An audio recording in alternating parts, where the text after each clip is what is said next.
এরপরে আল্লাহর নবী বলেন, কোন মানুষ যদি ফজরের পরে আর মাগরিবের পরে সাইয়্যিদুল ইস্তিগফার পড়ে, সাইয়্যিদুল ইস্তিগফার, রাসূল বলেন এই দিনে তুমি মরবা না, এই রাতে তুমি মরবা না, তবে যদি মরো নিশ্চিত জান্নাতি। কি ফাইন্নাহু মিন আহলিল জান্নাহ, রাওয়াহুল বুখারী।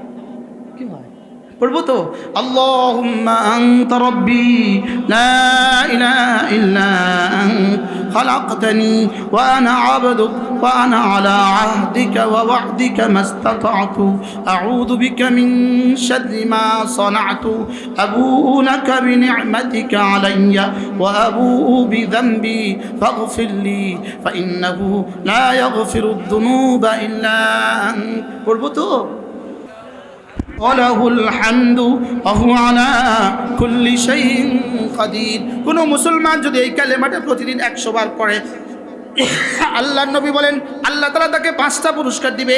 1 নম্বরে 10টা গোলাম আজাদের নেকি দিবে, 2 নম্বরে 100টা হাসানা দিবে, 3 নম্বরে 100টা সাইয়্যা মুছে দিবে, 4 নম্বরে ওই দিন ওই রাতে শয়তান থেকে বাঁচাবে, 5 নম্বরে তাকে হাসরের ময়দানে তুলবে না, অবশ্যই তুলবেন সবচেয়ে বেশি নেকিওয়ালা বানিয়ে। রাওয়াহুল বুখারী।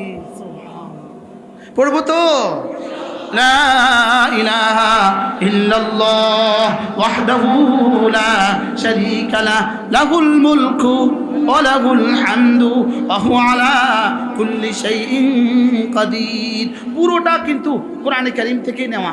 লা ইলাহা ইল্লাল্লাহ তো আছে, ওয়াহদাহু লা শারীকা লাহু তো আছে, লাহুল মুলকু কোরআনের আয়াত, ওয়া লাহুল হামদু কোরআনের আয়াত, ওয়া হুয়া আলা কুল্লি শাইইন কোরআনের আয়াত। পড়বো তো, পড়, শুনান শুনান।